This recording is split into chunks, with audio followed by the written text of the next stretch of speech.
bring this all up. Oop. Right, I don't even know if we're actually live yet. Let me go on my YouTube. We'll find out if we're live. You know, you can't be a boomer and have like your face like right up here in the screen. Oh, oops. I reopened Twitter, I'm sorry. Come on now. We're trying to be professional here, okay? This is a real show. This is a real thing that I'm doing here. Come on.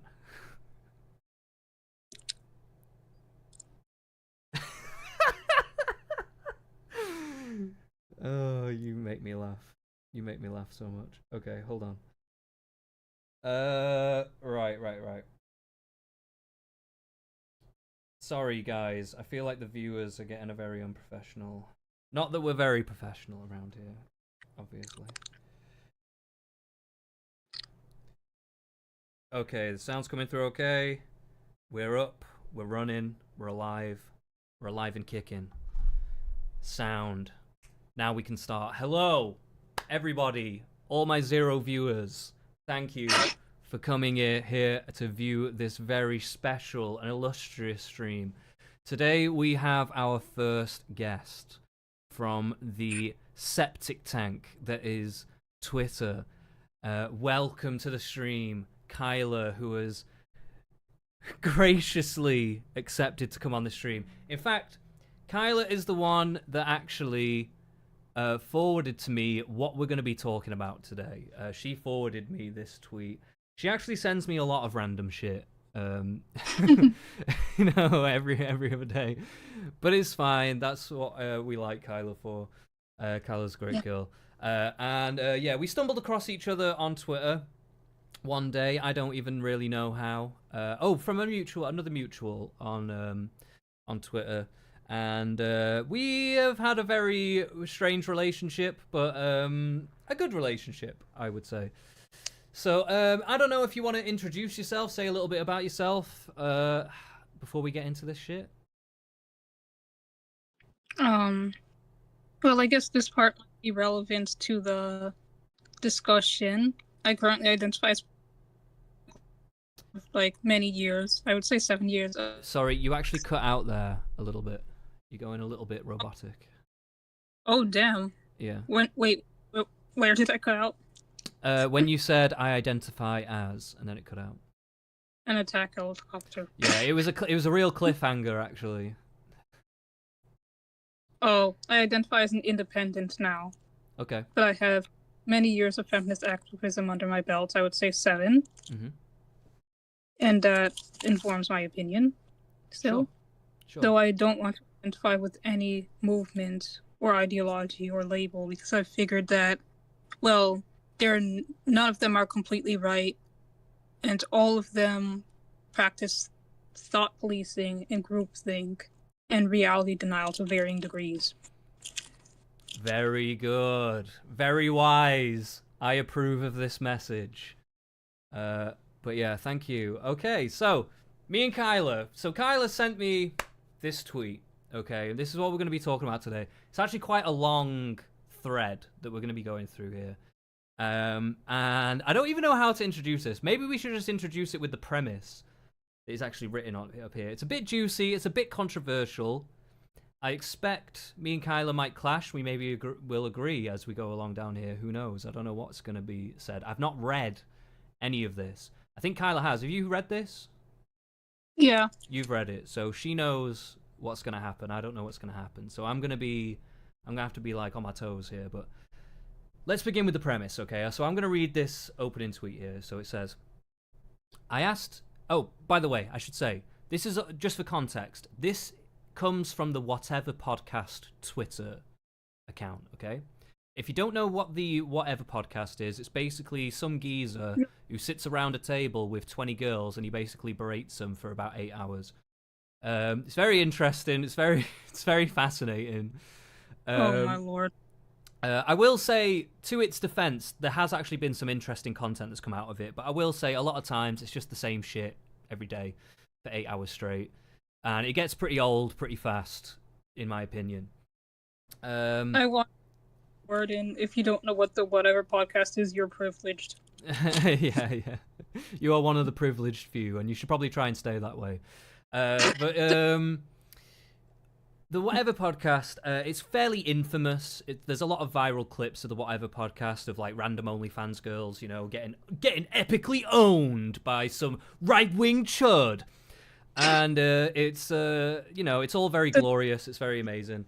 But basically, Brian, over the years, I've noticed I kind of check in and out of the podcast because I like to be kind of tapped into some of the zeitgeists that are going on, and I've noticed with Brian that he started off a little bit more optimistic, and he seems actually very bitter now. He actually seems like this whole experience of him doing the Whatever podcast seems to have altered his brain a little bit. I think he's become extremely nihilistic and extremely pessimistic and cynical about women, which I think is very...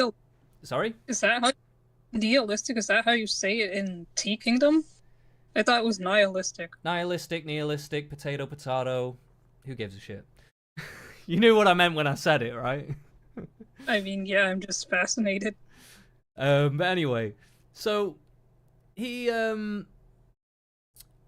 kind of become like a bit bitter, I think, because of all this, which is kind of to be, in some respects, like to be expected. But I think he needs to take a little bit of a step back. But instead, what he's doing, he's kind of delving in more. And he brought us this tweet, okay? And I'm going to take it at face value. I'm going to say that this was done in ChatGPT.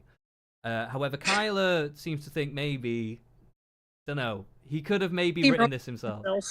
Say, you think he wrote it himself? Mm-hmm. Well, maybe we'll see as we go through if there's any giveaways to if that might be the case. But because I am partial to that idea, that could be an interesting thing, if true.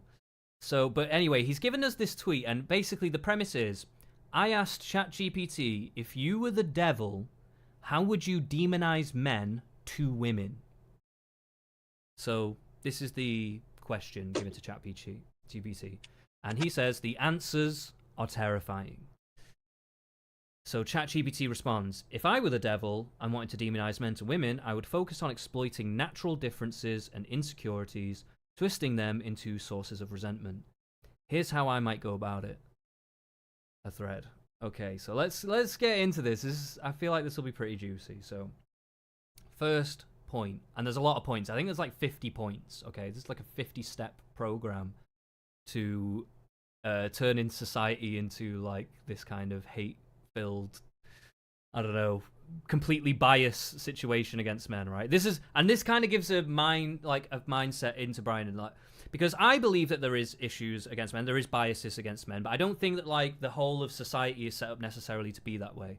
I think it's just that there's things that happen to men and women that go both ways, and we both just need to recognize each other's struggle. That's pretty much where I'm kind of at, and I think that there's a lot of like vitriol between the two, right? And there's understandable reasons for that, but at the end of the day, we kind of need to stop it.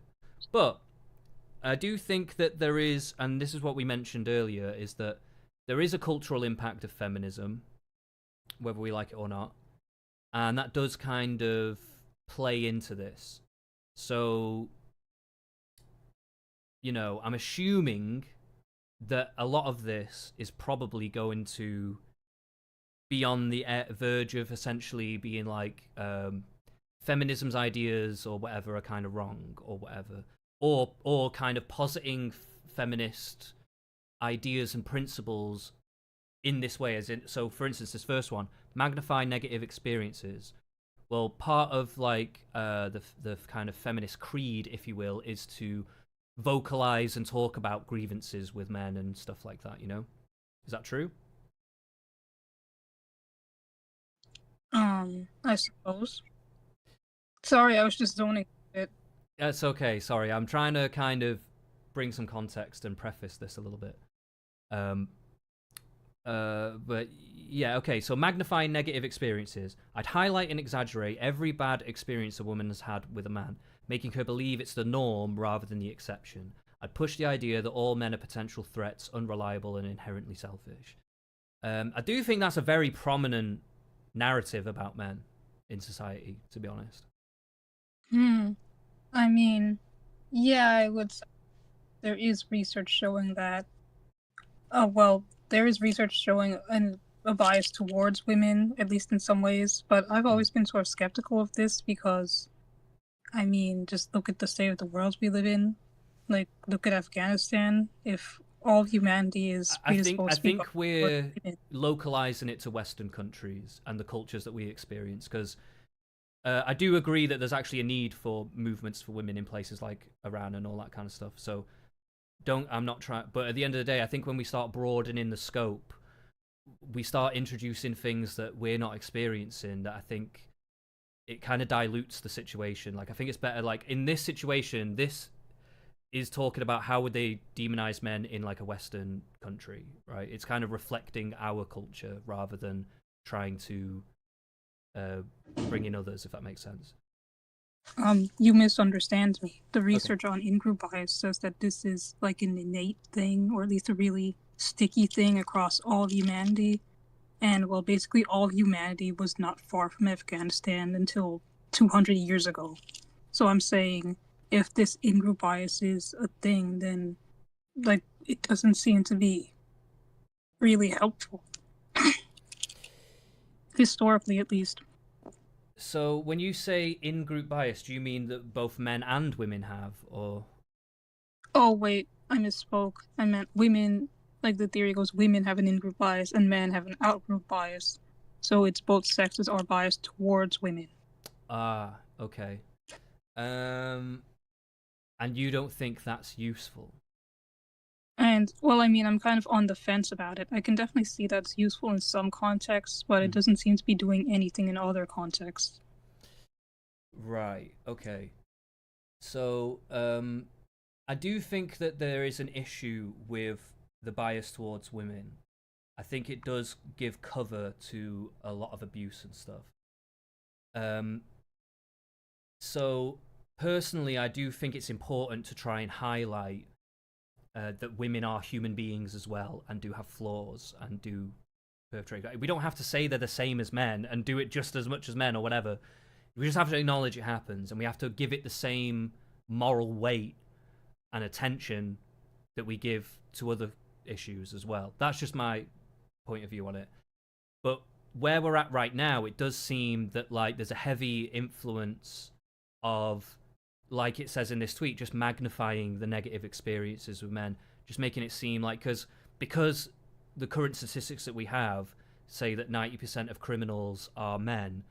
This then gets extrapolated by a lot of women to be 90% of men are basically potentially criminals, right? Yeah, yeah, So I agree with. yeah, I think this first one, yeah, it's pretty bad. But I don't know. I guess the implication is this is happening on purpose. I do think that is kind of true to an extent, but not for like quite the reasons that maybe Brian thinks. But maybe we'll get into that later. Um, Yeah, and also I would say that all people are potential. Like, what was it again? Um, Bad people. All those things he listed. All people are. No need to make it about gender as well. yeah, of course. Yeah, no, totally. Yeah, all people, and it manifests differently in the sexes. I think that's partly to do with biology, is why it manifests differently. But it still does either way. So we've got to like kind of manage that reality, you know? Okay, next one. Warp expectations. I'd create impossible standards for men, ensuring that no matter what they do, they can never measure up. If they're assertive, they're toxic. If they're gentle, they're weak. And make sure women see any male behavior as problematic.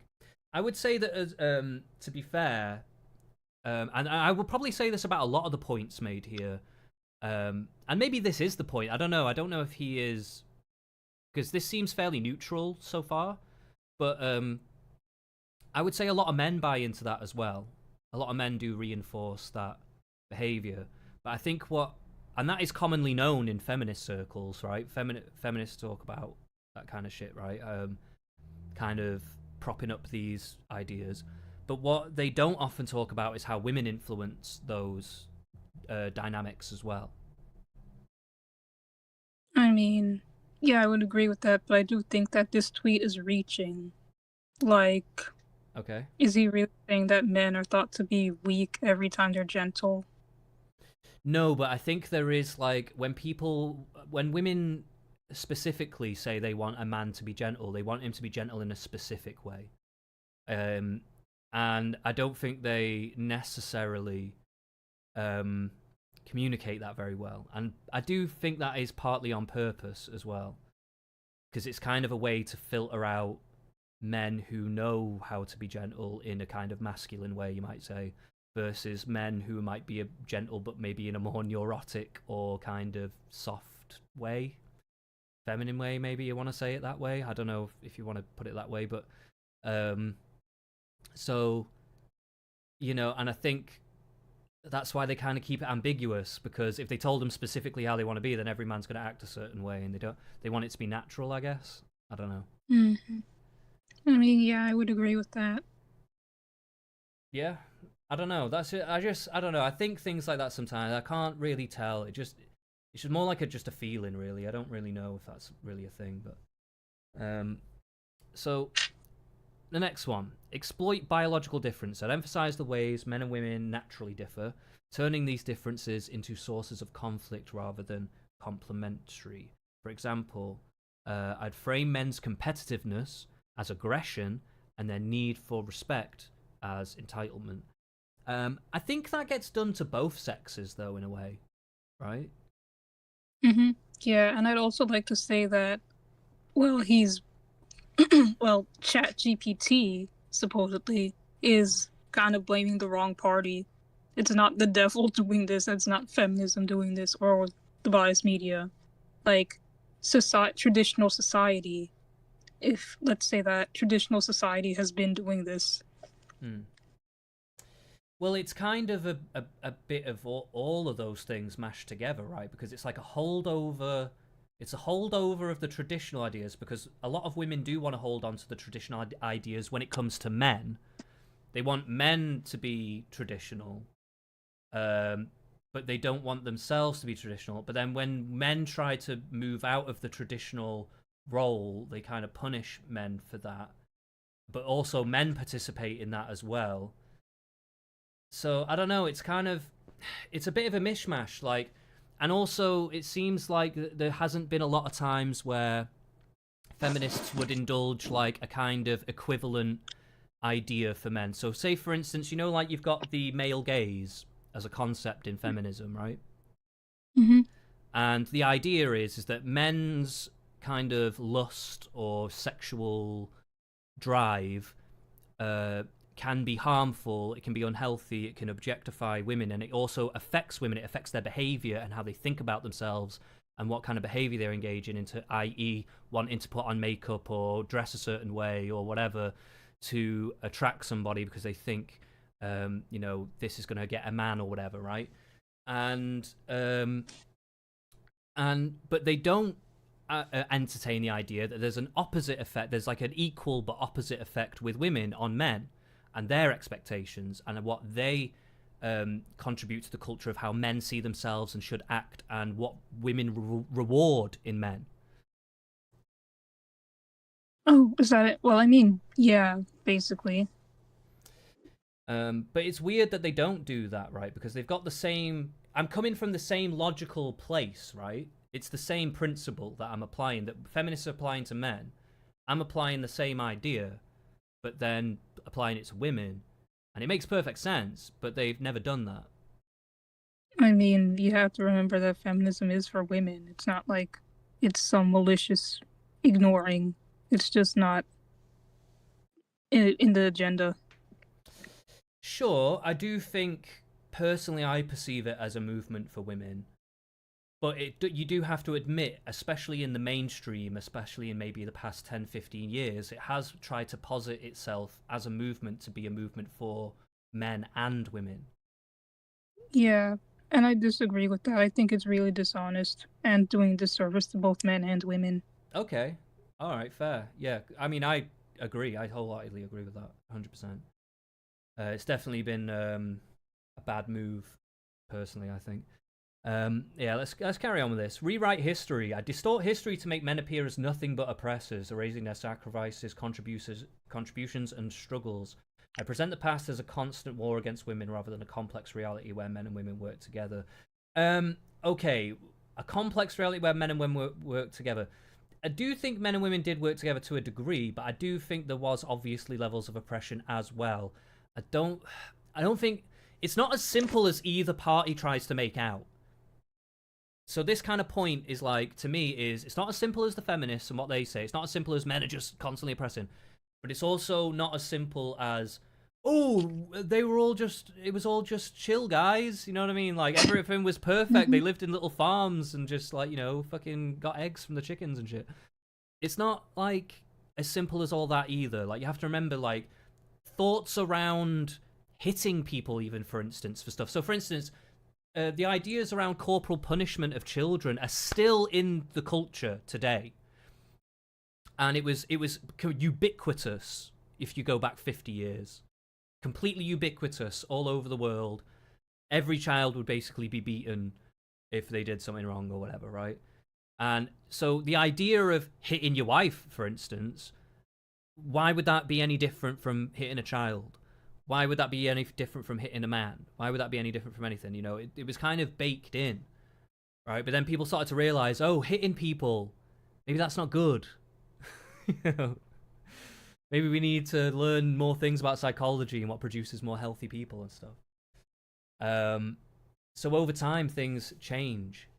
But I don't think it's as simple as to say, oh, fucking men were just oppressing women, but or oh, it was all hunky dory. It's like I don't know. There's nuance to history. There's very deep nuance to history, I think. Mm-hmm. Yeah, and I would like to say, what textbook is he reading from? Like, all of the history books are full of men's sacrifices and contributions and struggles. What do you mean? Yeah, they are. I think what he means is, are they highlighted in the culture? So are they are those things kind of presented in that way to people? Like, here's a way that men were oppressive, but here's a way that men were heroic or something, right? Is it presented like that? I don't know. I don't think so, to be honest. I mean, it's just like the default. Like right now, well, not right now, for a while now, I've been reading a book called The Black Jacobins, which is about the Haitian Revolution. Oh, okay. Yeah, and well, guess who all of the leaders of that were? Men. Yeah, sure. Yeah, so like that's why I don't get this point. Maybe maybe he's talking about how it's not gendered explicitly. Mm, it's not gendered. What, that men were just oppressed? I don't know. I don't know what you mean by that. I mean, like, it's not explicitly gendered. The gender isn't highlighted. Oh, I still not. I see what you mean. Like, it's not explicitly highlighted. This is like a men's contribution. It's just kind of thought about as like a kind of societal upheaval or a societal change. It's like a little bit more ambiguous than like. Whereas, like, if a woman's achievement is made, it's made explicit that this is a woman's thing, or whatever. This is done to represent women or some shit, Yeah, exactly like that. I was watching a podcast. I think it was Chris Williamson's, Oh yeah. and he had a guest on. I think it was George from the Tin Men, or maybe someone else, and they talked about this. They called it gamma bias, where the achievements of men are desexed and made gender neutral, while the achievements of women are feminized and retained exclusively for women. And on the other hand, men's faults are masculinized. That's And true. honestly, I see what he means. It's also true that it's depersonalized when it's men's tragedy as well. When little boys are massacred in villages in Africa, they're called people and villagers. When girls get abducted, they get told they're girls. There is like a weird thing that goes on with that kind of stuff, and I don't know how conscious it always is, but it does feel. I'm not gonna lie, when you start noticing this kind of stuff, it does start to feel purposeful. I'm not gonna lie, it does. But but I cannot say if that is true or not. It may just be like a subconscious thing, maybe. I don't know. Well, I don't know. I'm pretty sure it stems from how men are simply viewed as the default people. See, but I don't think that's true. I don't know if anyone's thought of as the default people. Maybe it was true at one point. Maybe that was like more of a true thing. But I don't know if that's like the way it is now in the current zeitgeist. I don't know if like the current Western Hemisphere, when I hear the word people, I don't think men. I think a mixture. I think a mixture of people. Wait a minute. Da-da-da-da. What is this? What am I looking at? I can't see. Bring Oh. it closer. Invisible women exposing data bias in a world designed for men.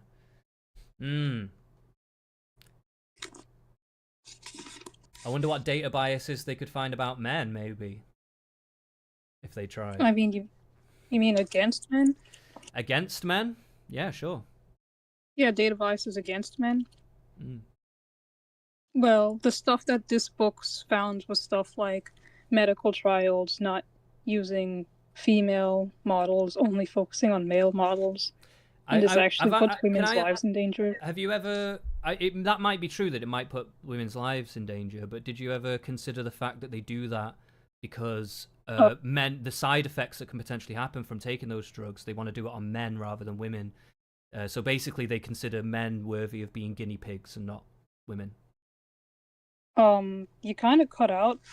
Oh, and also what I was trying to say was, have you considered that maybe there's like a kind of attitude that men can be considered? Am I still glitching out? No, you're here now. Oh, I am still here. So there's like an idea that like men are. I don't want to say men are disposable, but basically men are worthy of being guinea pigs and women aren't.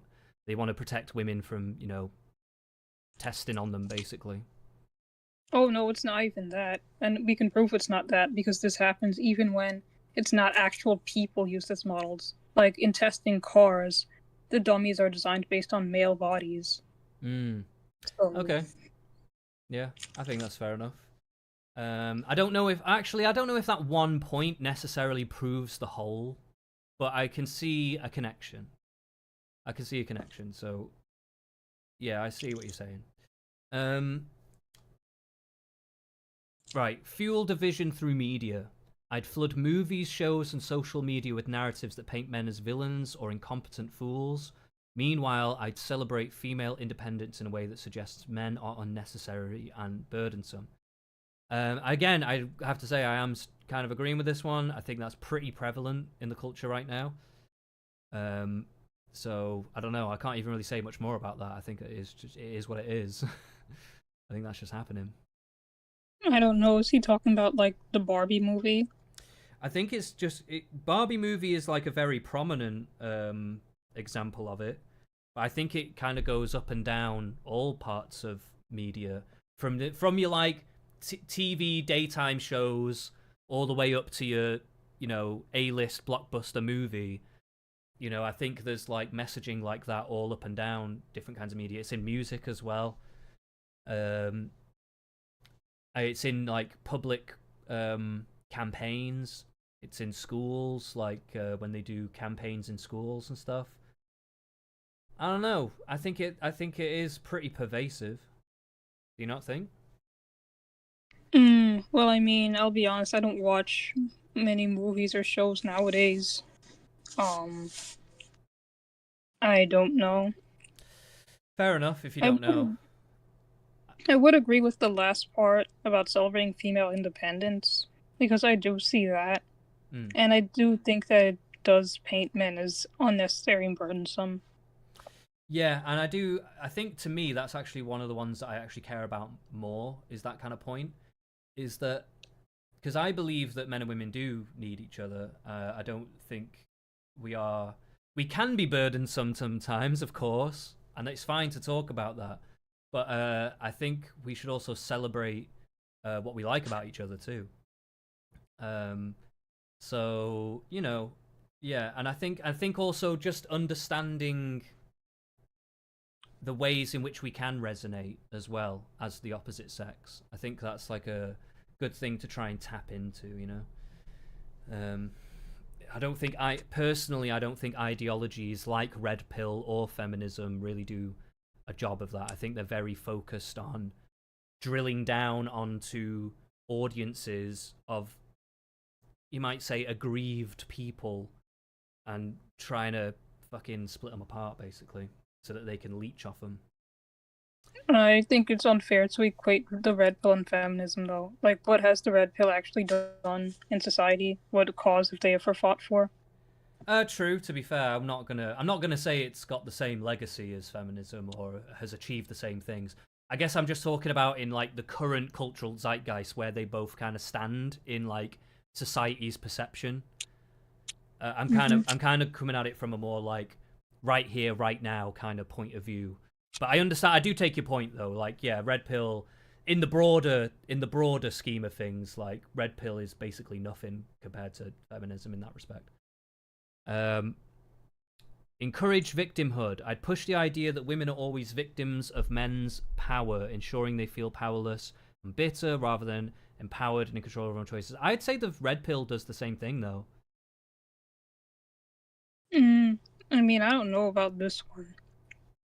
So you don't think that there's narratives within feminism that kind of are conducive or maybe exacerbate a kind of victim mentality? I mean, I would say that this is sort of a straw man. I don't think that there's any feminists encouraging women to just lay down and rot. No, I don't think it's an explicit thing. It's more implicit in like the kind of messaging. I mean, I don't know, the bitter part maybe, but the powerless part, I'm not sure. Like, the entire point is supposed to be empowered. But you have to remember though that like a core message and theme is that you are being oppressed. You're an oppressed person because you're a woman. Like, that's like a major theme of feminism. But why should that make you feel powerless? Well, it's kind of again, it's implicit in being oppressed, right? It's like, again, I'm not saying that it necessarily means that literally. I'm saying, like, can you not see like the logical thread of like how this could affect someone's psychology? So if I'm constantly telling you you're oppressed, at a certain point you're gonna start like believing that, right? And then you're gonna start like applying that to your identity or your perception of the world and stuff like that, right?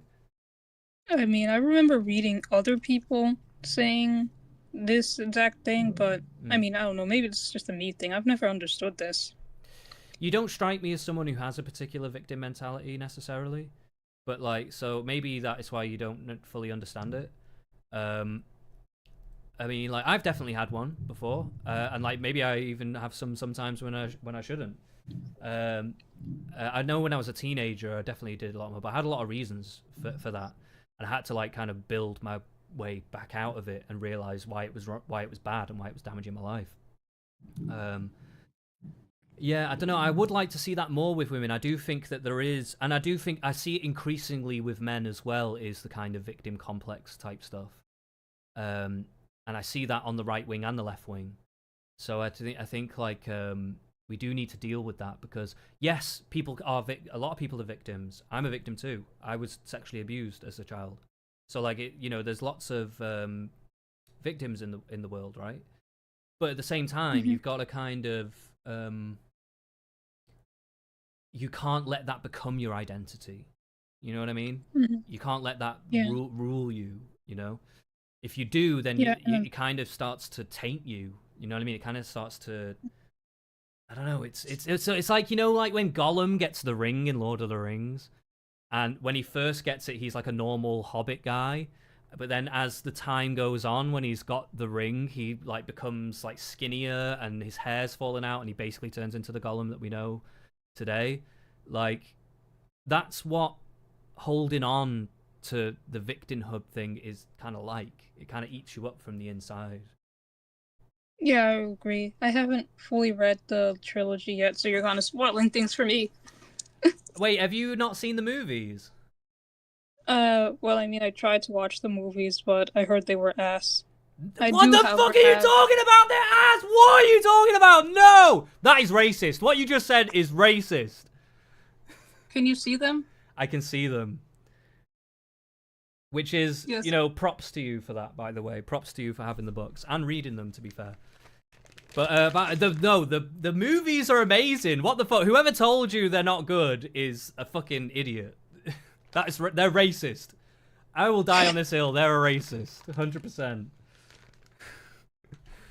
That's funny. I'd like to add, I often see victim mentality used to dismiss like actual valid grievances. True. I think it's the part of the problem is the rise of the victim mentality in society. So it's basically fucking with real victims now because of how prevalent people who are not necessarily victims or are not like seriously affected or whatever are trying to muscle in on being a victim on some way because they want to be part of the struggle. They want to be part of this. It's like, it's not good. And then also people give credence to it. So they give like kind of social credit points to you if you kind of wear your victimhood on your sleeve, kind of a deal. And I mean, I yeah, absolutely agree. say that It's again. like, Sorry. oh, I just said I absolutely agree. It's like, sailing between two rocks. Yeah. And the place that you're sailing in is the hard place. Good one. But yeah, I don't know, man. It's like,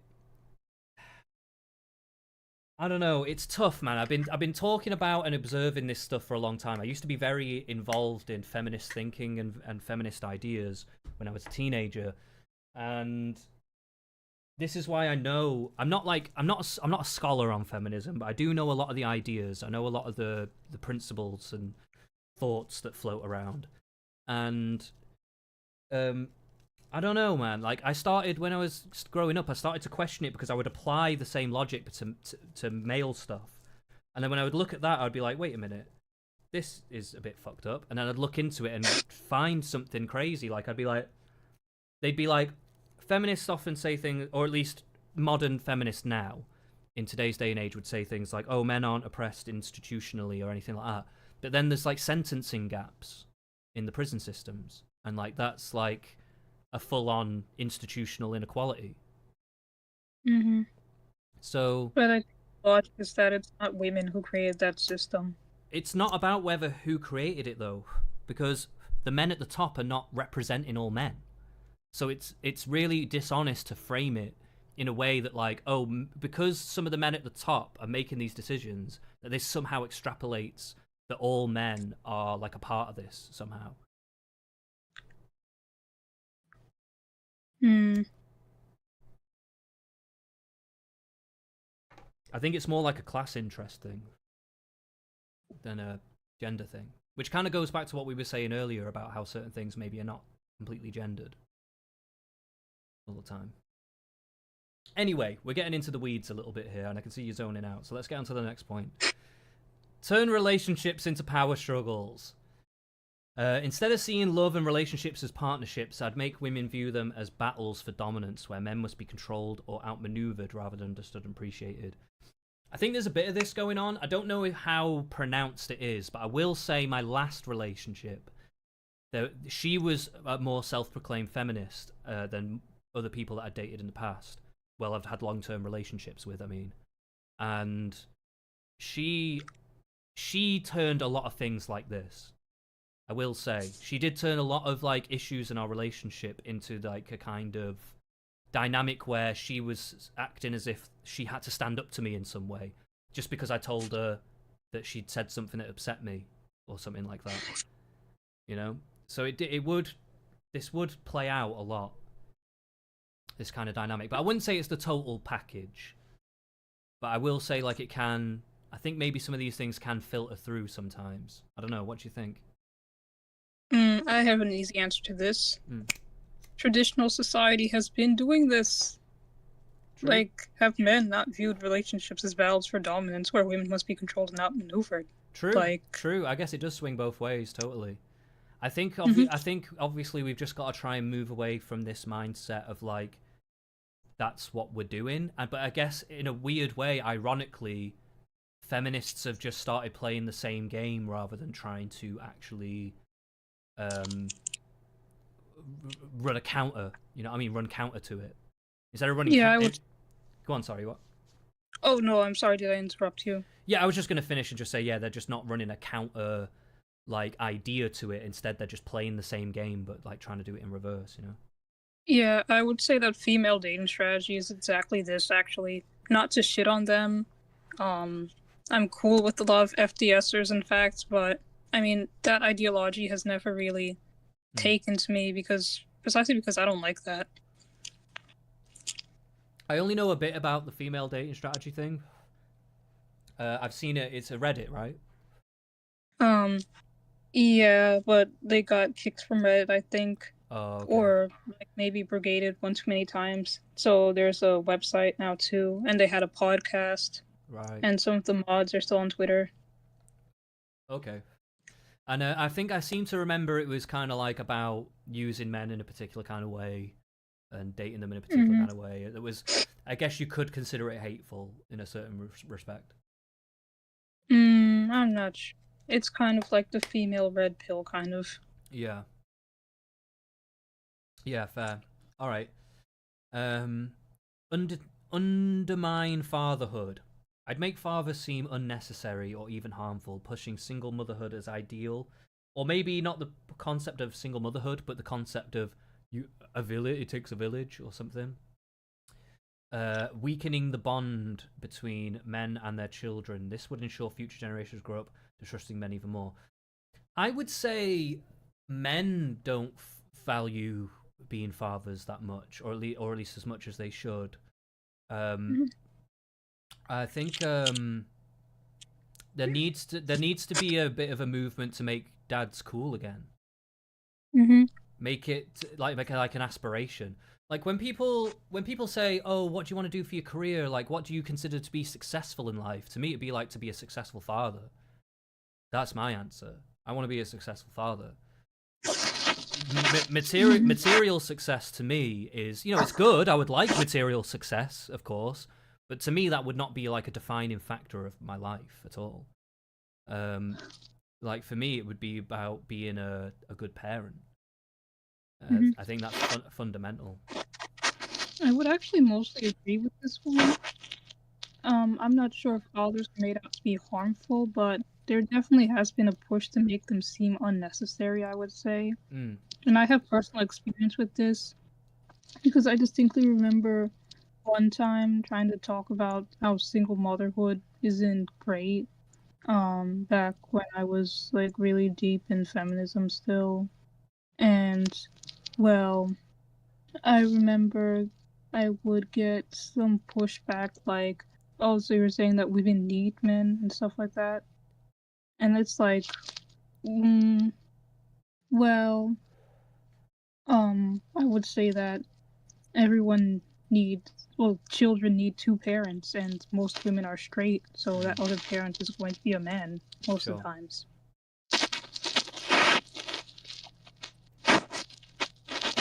And we do need to learn to coexist. You know, we need to learn how to work to each other's strengths and like. I think just be real about like that. Like if you're a type of woman who knows you're going to be a career woman, maybe you need to be real about the fact that well, maybe I need a man who's going to be a bit more stay at home or something if I want to do this. There has to be some level of like give and take here of like where people's expectations are about what they want for their life. If you want to be the woman that's a bit more traditional, that's fine too as well. But you got to be real about what that's going to look like for your life. You know, you can't necessarily have it all. Life isn't fair. Okay, guys, let's get this through our heads. Okay, life isn't fair. We've got to make compromises to be happy. Actually, um, okay, let's move on to the next one. Promote hyper independence. I feel like you were right when you said it starts to repeat. I feel like this point about independence has kind of been made before. I'd make women believe that needing or wanting, because it's kind of the same as the fatherhood a little bit. I mean, not really, kind of more broad. I suppose, but it feels connected. I guess. Well, I suppose they're all connected, really. Mm-hmm. I'd make women believe that needing or wanting a man is a weakness. I'd push the idea that self-sufficiency is the only path to empowerment, making them suspicious of any form of male support or leadership. This does remind me of a song, a particular song from the 80s. No romance with no finance.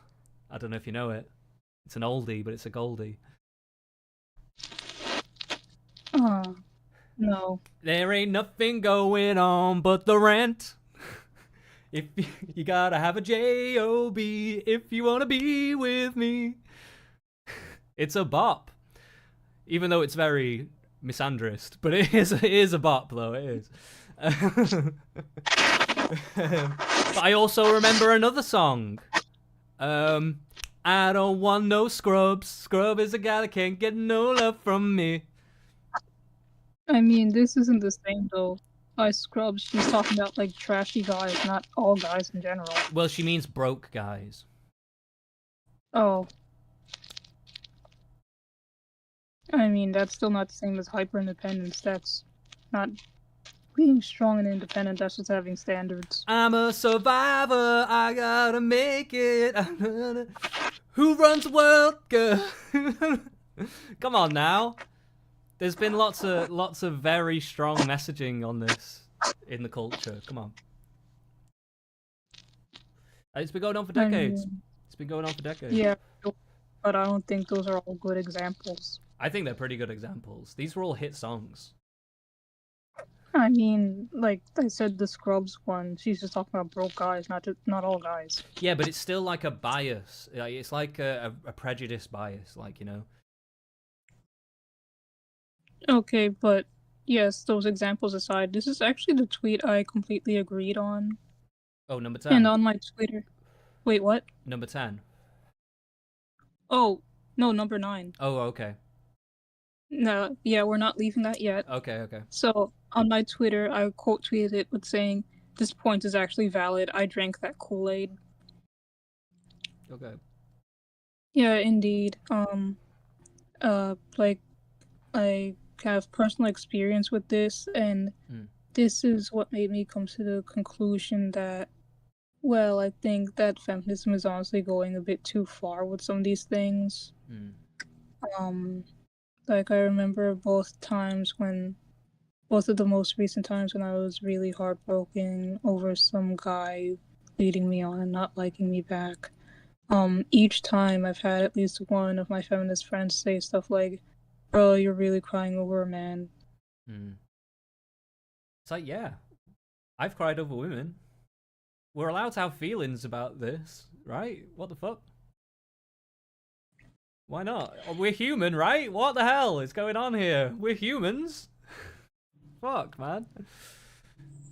Yeah, exactly. I think when it gets to the point of like pathologizing and problematizing women wanting romantic companionship and stuff, I think you've kind of just lost the plot. Yeah, I think that is definitely it's dehumanizing, really. Yeah, exactly. That's exactly what I'm thinking. It's very cold. Yeah. Create a false sense of competition. I'd convince women that they are in direct competition with men in every aspect of life, work, relationships, even social status, so that they see men as rivals rather than allies. Personally, I don't see this one quite as much, to be honest. I see it a little bit. It can manifest sometimes in like management. I've noticed that certain women in management can sometimes take a hyper aggressive role because they think that's how they get respect, because they think that's what men do. But a lot of times, the men who are doing that kind of stuff, everybody thinks they're a fucking asshole. That's not how you actually get about getting respect, right? Getting respect is like you got to have a balance. You got to be firm but fair. You know what I mean? And some women do understand that. I've had some great female bosses, but there's some women who go crazy with it, and like I've seen men do it too, but only in specific contexts, like mainly chefs. Chefs are like really bad for this kind of shit. But yeah, I don't know. But I don't know if I see it as like I don't know if that's necessarily a competition. It's more like a kind of like they have a bit of a complex, you know, like a power complex. Yeah, and to this tweet, I quote tweeted, "Everyone is in direct competition with everyone else. No need to bring gender into it."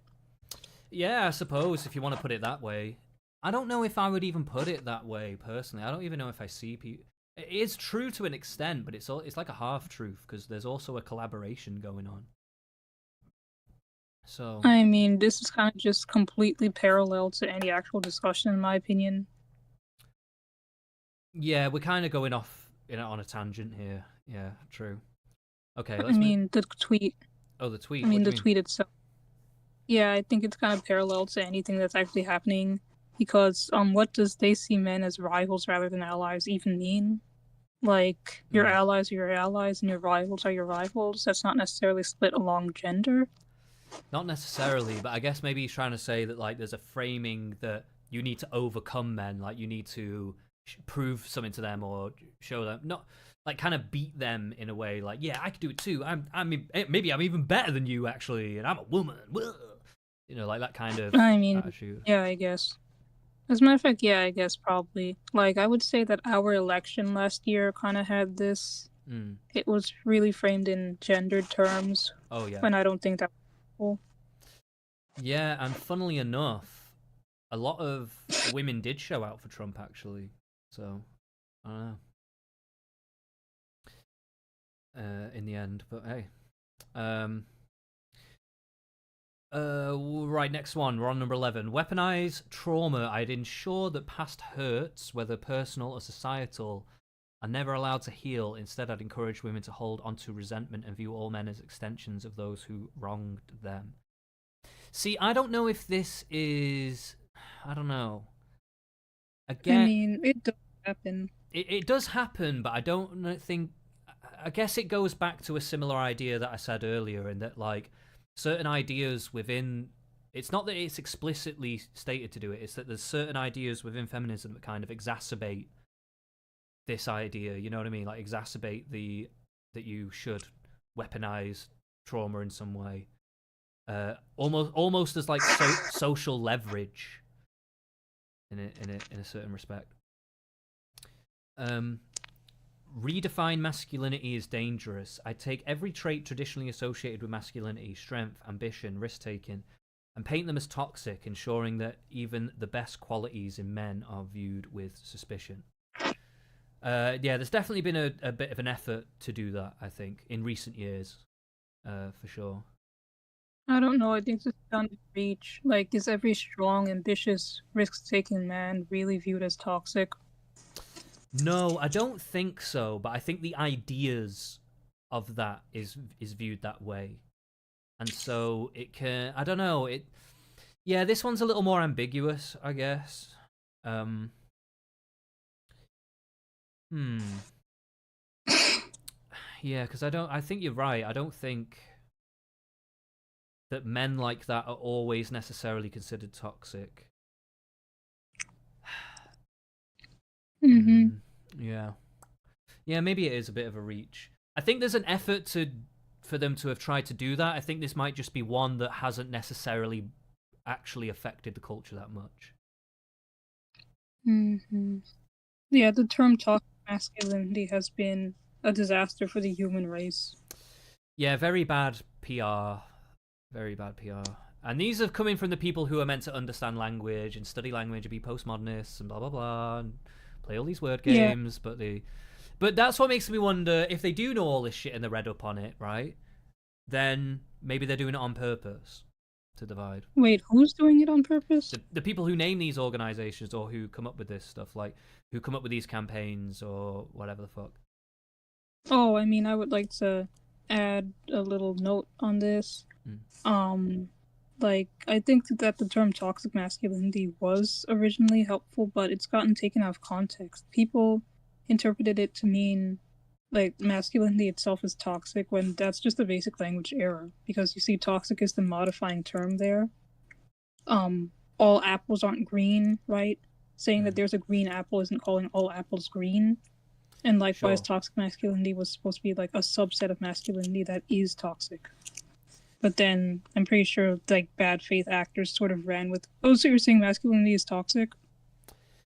So But in a way though they kind of were, because embedded in the idea of toxic masculinity were ideas around like, oh, certain things about what we consider traditional masculinity are toxic as well. So it's a bit of both, really.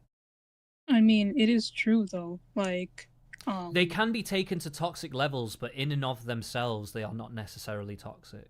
if that makes sense. Yeah, exactly. Hence the separate term toxic masculinity to talk about those that are. Yeah. And on the same principle, I think that toxic femininity is a thing too.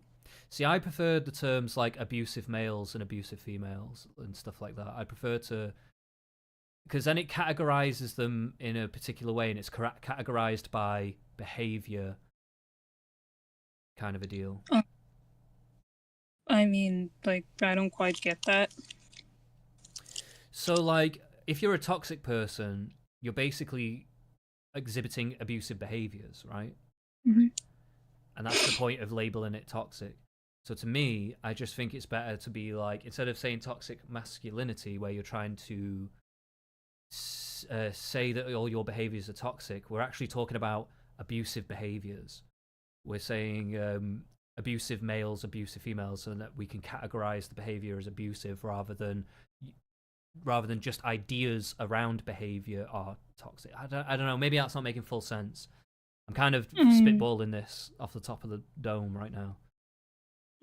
I mean, I think that toxicity can be gendered, and that's the point of calling it that. Like, I think that women, well, not I think, it's pretty well established that women tend to be toxic in more covert ways. Sure. So, like, being gossipy and spreading rumors to defame someone, I think that's toxic femininity.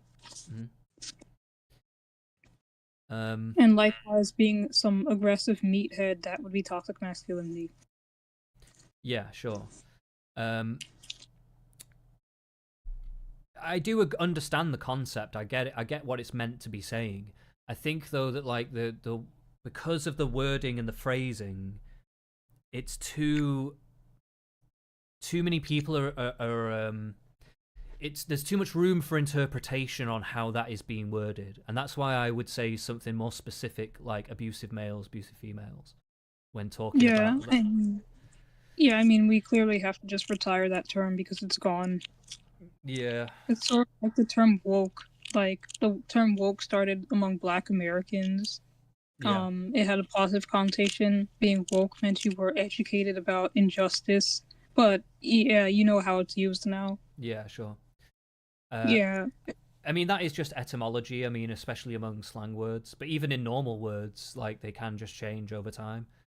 It kind of is what it is. But, like, so I tend to, when I hear the word woke, or if any word changes, actually, not just woke, but like if any word changes over time, I tend to use it as it is being used now, if that makes sense. Yeah, so my opinion is both woke and toxic masculinity are lost. We gotta just stop.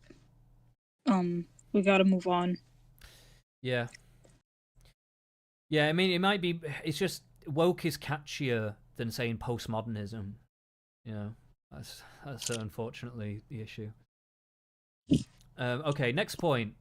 Encourage superficial relationships. I'd push casual relationships and temporary flings over deep, meaningful connections, ensuring that neither men nor women develop the trust and commitment necessary for lasting bonds. I mean, we did have like the free love movement in the 60s, and that was like a very feminist heavy.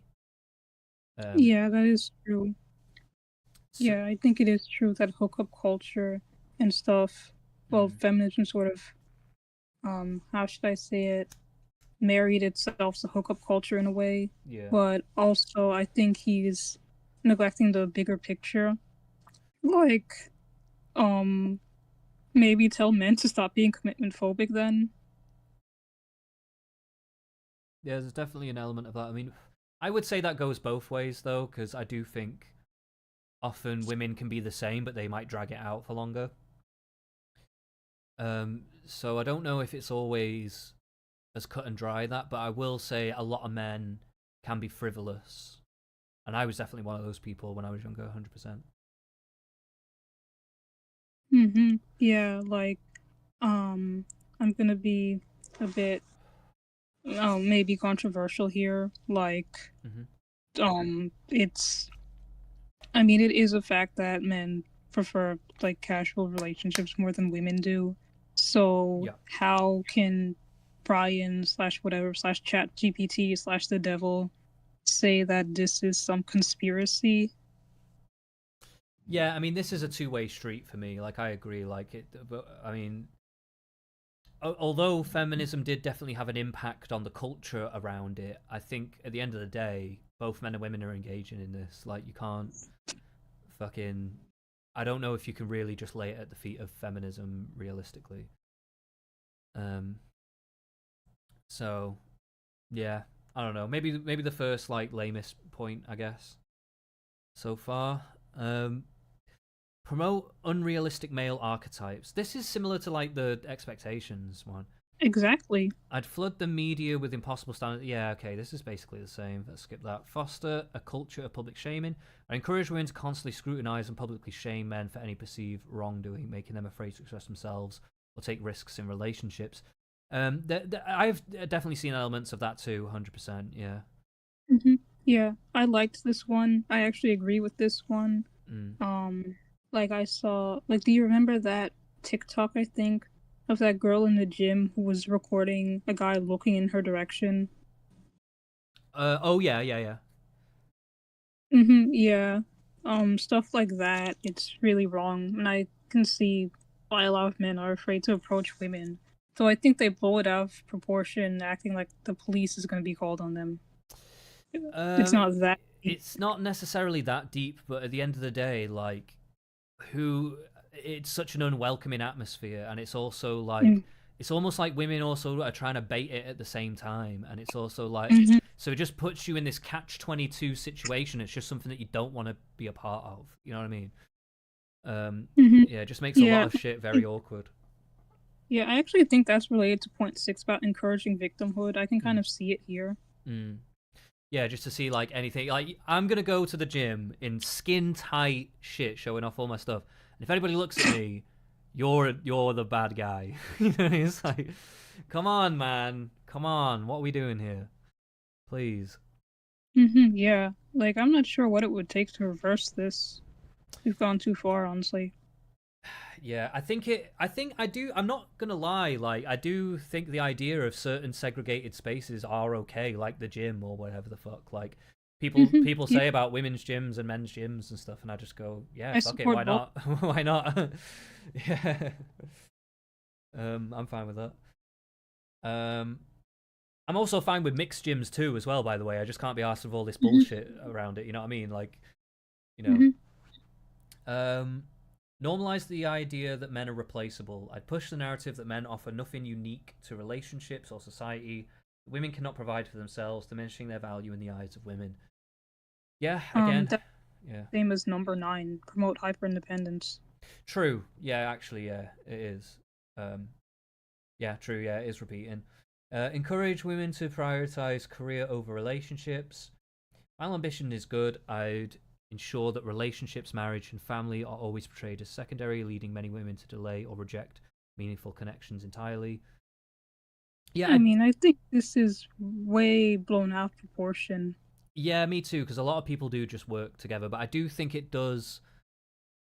It can take away from because personally, to me, I think like parental um, care of the child is like really super important. But I think it's important for both the man and the woman, by the way.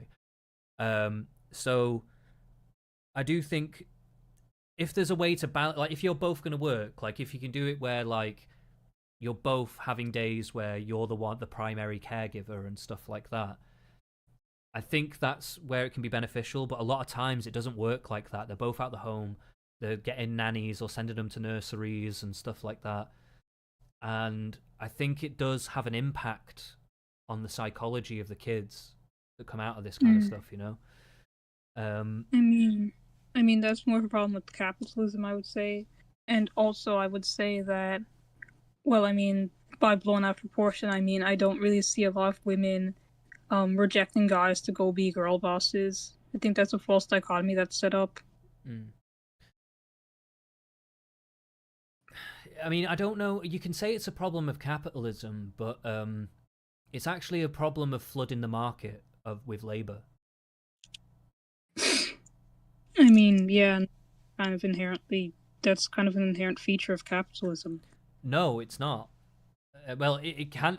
It's not an inherent part of it. It's just something that can be a part of it. depending I on mean, like depending on the how you run demand. it, depending on how you're running it. Yeah, the demand and supply aspect, that's inherent to capitalism. Yes, that's inherent. I mean, that's inherent to any system because we live in a finite material world. But like, but it's how it's being ran, it's how it's being managed, right? Like that's what. So like, you can have a capitalist system that doesn't necessarily. You don't have to be injecting loads of things. They're doing that purposefully to artificially. Well, you say artificially, but yeah, kind of artificially, essentially raising house prices. You know, making services worse so they can charge you more. Putting pressure on them, like putting pressure on services of law enforcement, all this kind of stuff, to take all the attention and put the people in disarray so that they can carry on doing what they're doing. I mean, this is getting kind of tinfoil hatty. It is, and it is very lefty of me. I will have you know, but I think it's true. These people aren't stupid. They're economists. They know how this shit works. I know that they're using it to benefit themselves. Wait, who was they? Like elite, like billionaires, businessmen, politicians, people in media They, and stuff like that. parentheses. I mean, I wasn't gonna say it, but Wait, no. I was joking. We kid. Cool it with the anti-Semitic remarks, okay? Okay, let's go on to the next point. Where are we up to? Career and relationships. Turn women against each other over men. We've kind of had this already, this kind of point. No, not necessarily. Oh. I would like to point out how this is completely contradictory to like point 16 and point 9 about hyper-independence and normalize the idea that men are replaceable. Okay. Oh, and it's also kind of contradictory to the last one about prioritizing career. Okay, let me read it then. I'd stoke jealousy and rivalry among women, making them see each other as enemies in the pursuit of high-value men rather than fostering sisterhood and mutual support. Yeah, so you're saying that they don't value men, but then you're saying that they're trying to value high-value men. Exactly. Like, which one? Yeah, I guess multiple things can be true at once. There is. I mean, it's not that there isn't these things going on, but it's also that this is also going on too. I mean, the thing is, I don't even see this going on at all. If anything, there's been a move away from this. I think there has been an effect. I think there's been always an element of women wanting to date up, and in one respect or another. Mm-hmm. And I think there's been aspects of our culture that has exacerbated that in certain respects, but I don't think it's as crazy as the incels or the red pill people will lead you to believe. I mean, I would like to point to things like all of the interest in the 4B movement in South Korea. So, like, who is turning women against each other over men? It's the exact opposite from what I see. Well, ironically, they are still doing it over men. I mean, yeah, kind of. But they're not fighting for men. They're not fighting each other for men. Yeah. But they are kind of, because in order for their rights to exist, they kind of have to lobbying men to change them. I mean, but, like, this is in a romantic context. This is about getting a man. Yeah. Like, what is getting a man? Yeah, true. Yeah, the 4B movement is more like anti-natalist and all that kind of shit, right? They're trying to be like, don't even have relationships with men and all that kind of stuff. Yeah, true. I guess it kind of does turn women against women who do want to have relationships with men, though, I suppose. Yeah, it does, but that's still different from what this tweet is saying. It's saying it's fighting each other. It's women fighting each other to have men, and that's just false. Yeah, true. Okay, yeah. Okay, I get you. Portray male desire as predatory. This is definitely true. I blur the line between attraction and harassment, making women view even respectful male interests as dangerous or manipulative. Yeah, I would agree. Yeah, I call it gaslighting. Because it's kind of like when the girls get together and they basically gas each other up into believing all their really heavily biased, one-sided narratives. I think that's kind of what it's like. Normalize male disposability. I'd promote the idea that men's struggles, pain, or deaths are unimportant compared to women's, reinforcing the belief that men are expendable. I think we were talking about this, about like how, you know, about the, you know, like about how boys who get killed or something can sometimes be called people, while um, women who are hurt or killed or whatever are always marked out as women. Yeah. What was the one again? I'd promote the Read. idea that it says promote, but like I don't know if it's promoted per se, but it's kind of like in the culture of. I'd promote the idea that men's struggles, pain, or deaths are unimportant compared to women's, reinforcing the belief that men are expendable. That's kind of biological to an extent, I think. Maybe, but it is inhumane.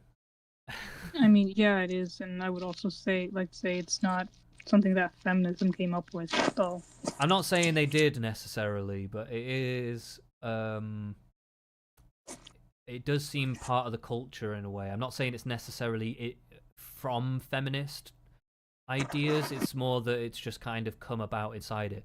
It's a bit like how you could innocently do race IQ studies, okay, for science, right, and it not actually be a racist thing, okay. However, it still can be used to fuel ideas, right? Mhm. I mean, yeah, I would kind of did contribute to this by by allowing there to be a woke reason to ignore men's struggles, I would say. Mm. Yeah, there was a schism in like the 70s, I think, with that a guy. I can never remember his name. He looks like just like, you know, like the perfect cute old man with like a little white beard and shit.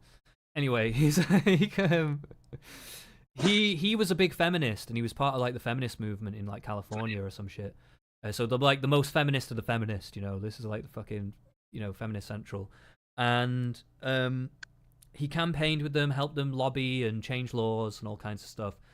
And then he wrote a book where it was basically kind of like feminism for men, like, well, what is the inequalities for men in society, and what are we gonna do about that, and how do we analyze this, how do we look at it, blah blah blah.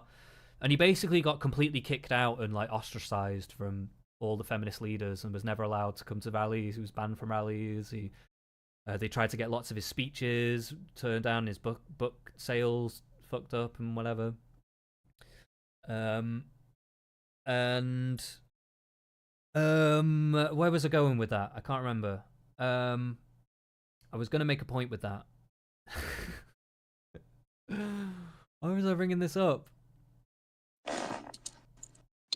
Can you remember what I was saying before?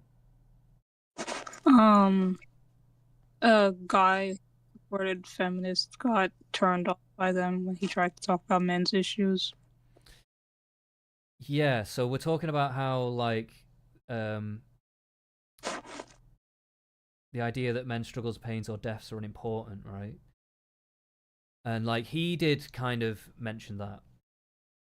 Um and yeah, he tried to, you know, highlight men's struggles basically, and he was completely ostracized by feminists. So yeah, I think there has been like opposition to this, really.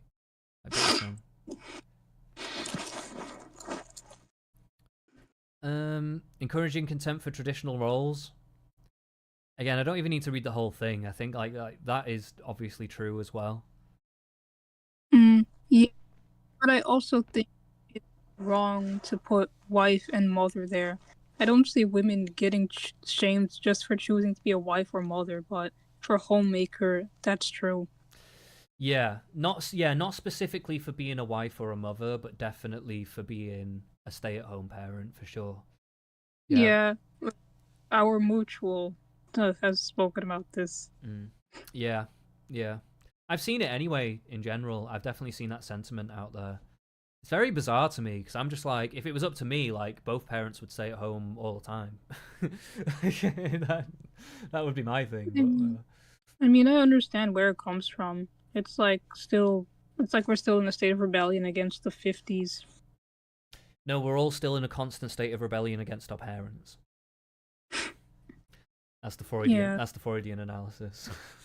yeah, but really, that's where the contempt for traditional roles comes from. It just reminds a lot of progressive leaning people too much of those times. Mm. Sort of like a trauma response, maybe. Yeah, because it But I reminds do them of think, their parents. That's why. yeah, I do think it's wrong to take that out on individual women who choose that lifestyle. Yeah, me But too. when I was younger, yeah, when I was younger, I used to be baffled that any woman would sign up and choose to be a housewife in this modern day and age. Yeah. I would be thinking, like, bro, after how hard women fought to be able to leave the home, you want to go back there. But honestly, Wow. now I think I'd be partial to that lifestyle myself. Fair. I'm definitely partial. Yeah. Yeah. Maybe we can work Oh, something out. Uh, yeah. I want to say like there's really a world of difference between um, like being forced into the home and like choosing that in a modern context where women are often educated, have had achievements of their own, um, have opinions, are valued and respected as equal partners. yeah, I think it should just be seen as like a valid thing to be a stay-at-home parent. Like, no matter the gender, like it's just there should be a parent that is teaching and like being responsible for the children and like developing that familial bond and teaching the Mhm, children what the schools won't teach them and stuff like that. I mhm. think Yeah, I just think it's really important, that kind of stuff, and I yeah, I think we're definitely losing want that. to homeschool. And also, I'd like to add this part is often overlooked. It's also, well, I think it's mostly traditional society that encourages contempt for traditional female roles because traditional female roles have never really been valued by society.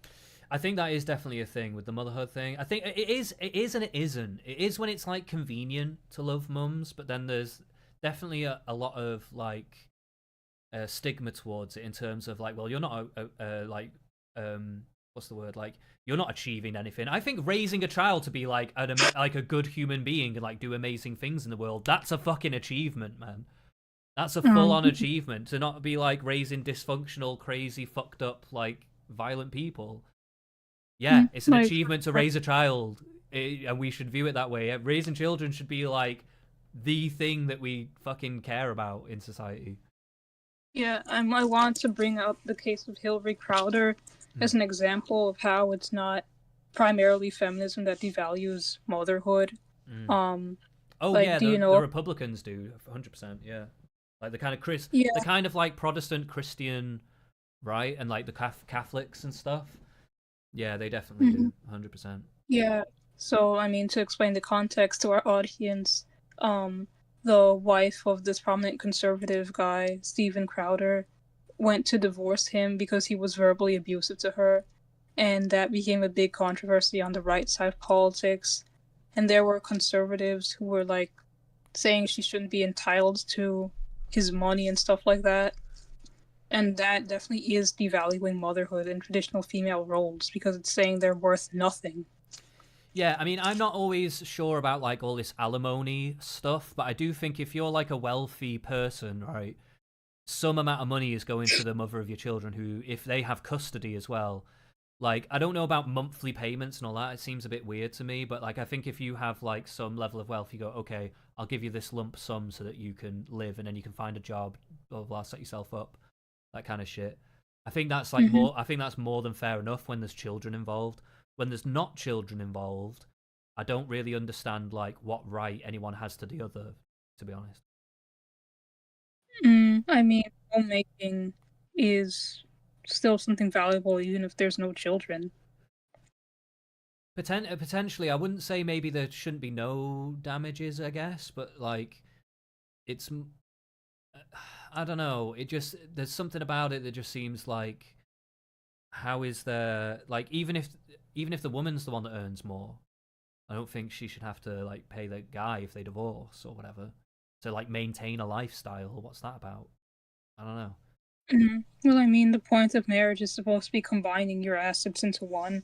So that's why everything you earn in the marriage is considered both yours, and that's why it's split 50-50. Like, I'm not an expert on family court, but that's what I hear. Yeah. By the way, you're actually looking quite dark on the camera. We can't really see you very well. Have you got like a light to put on yourself or something? Oh, I did put on lights. I put on both of my lights. Oh right, it's just because they're behind you, so it's like not. It's like casting a shadow on you, if that makes sense, on the front of you. Oh yeah, I see. The Dark Knight Rises. Hmm. Okay, let's continue. Or maybe just face the other way where the lights are. I don't know. I don't want to turn on my big light just yet. Yeah, okay, that's a lot better. Um, hey, we don't gonna do this makeup for nothing. Come on now. I Hmm. had to sit there for half an hour while you were doing this. All right. Anyway, let's get back into it. I think we kind of lost track. Um, make women see chivalry as insulting. I have been bringing this argument out a little bit here when women are complaining about certain things about dating and stuff. I've been saying like, hey, maybe chivalry culture was for a reason. I don't know. Crazy. Maybe we should think about that a little bit. I don't know. Hmm. I'm not sure. I think this is a bit too vague. What do they mean by chivalry? I think the idea that like you kind of court a woman, you don't necessarily pursue them to sleep with them. Like there's like a kind of interplay of like a kind of a structured way of how you go about starting a relationship with somebody, and like having some kind of decorum around that. I'm not saying that they should go as strict as it was back in the days where it would be like you have to meet them at a pre-prescribed dinner and then you have to take them somewhere and do a particular. You know, it's like I don't know. There was like very strict rules around, but I do think there's like there is some truth to creating like a kind of baseline idea of like some boundaries around how to court and date would probably go a long way. I think we could probably deal with a bit of that, and they can't be one way streets. They've got to be a bit universal, and we've got to kind of like have a universal agreement on this shit. It can't be like, well, men have just got to always pursue me and suck my dick. If you know what I mean? That cannot Yeah. just be on the table. We've got to if we're really thinking about like how to restructure society, it's got to be both. It's got to be men have got to be open to taking on certain feminine roles or like taking a backseat or maybe not being as aggressively masculine or whatever. If that's what we want for society, I don't even know. Do we even want that? I don't Hmm. know exactly. But I'm just going off like what the kind of what I think the kind of feminist ideal of equality would want to be. Um, Hmm. you know, to me, Hmm. it's got to be a Yeah. two-way street, is what I'm saying. I'm being very verbose about it. Yeah. I mean, I would like to bring up a great addition to this conversation, Louise Perry. I've never heard. I've heard that name before, but I don't know if I know them.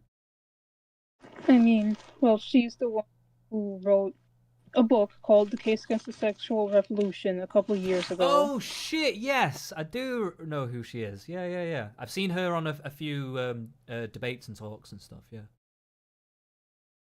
And I mean, like, her entire point is arguing for the return of ethics, of sexual ethics in some form. Yeah. Yeah, Yeah. but I think She that's kind of going off. Oh, she's a bit like that Mary Harrington, if you know who she is. yeah, yeah, a squad and Nina Power completes that trio. Yeah, yeah, I've heard of her before as well. I quite like all those guys. I was actually on a podcast with Mary Harrington a long time ago, years ago. Um, yeah, on Um, Break the Rules. Break the Rules. Shout out to Lev. He's still going yeah, strong.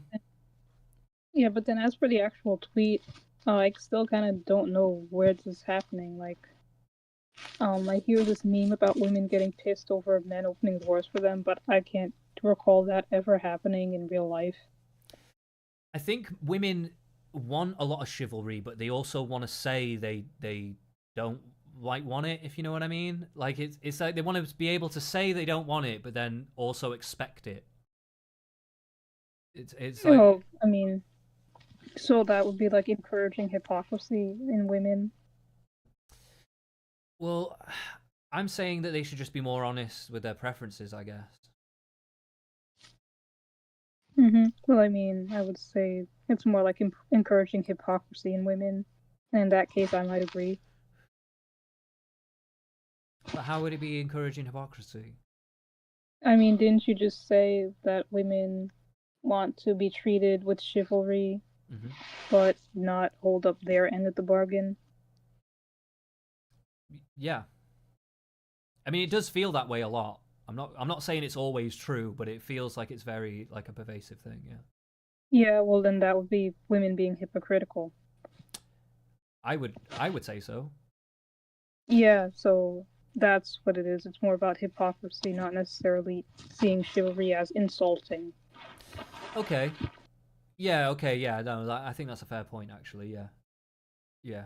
I take your point on that. Create the illusion of female perfection. Okay, we're getting into the women are wonderful effect. I'd push the idea that women are inherently more moral, responsible, and intelligent, while men are flawed by nature, leading to arrogance and lack of respect for male perspectives. Yeah, I mean, again, it's hard to argue with ChatGPT, the all-knowing, the all-seeing. Chat, quote unquote, chat. Yeah, I mean, there could be a conspiracy afoot. I will say, as we've been reading this, it doesn't feel like ChatGPT responses. Yeah. I am feeling that way about it, so I can't tell if maybe he's taken snippets out of longer responses to make each point. He ghost wrote this. Sorry, I didn't hear that. He ghost wrote this. Hmm. Okay. But yeah, what do you think about it? I'm assuming you agree with the women are wonderful effect existing, or Create the illusion of. Well, yeah, I think I mostly agree with this. see, reasonable women do exist, guys. There's hope out there. Destroy trust in male authority figures. I'd ensure that fathers, older brothers, male teachers, and male mentors are seen as outdated, oppressive, or outright dangerous, cutting young women off from positive male guidance. I do Yeah, I think. think it's ridiculous. I think this one's more nuanced because I think that there is something to say about how men abuse power, and it does happen frequently, and way more frequently than it should. So I do think there's a lot of responsibility on men to be more trustworthy in um, in positions of power, essentially. hmm I mean, sure, who is cheating on male authority figures more broadly? Say that again. You cut out. I think you need to speak up a little bit because you have like a noise gate on. I think. Like, who is hating on male authority figures more broadly? Who hates on them more broadly? Well, obviously, like the feminists the most. I mean, like, hating the entire concept of a man in power. I mean, that is literally what patriarchy theory is. No, it's hating the concept of men being given more power. I think it's kind of both, right? It's just hating the fact that men are the powerful ones oppressing, right? I mean, yeah, but that's different from just hating a man having power.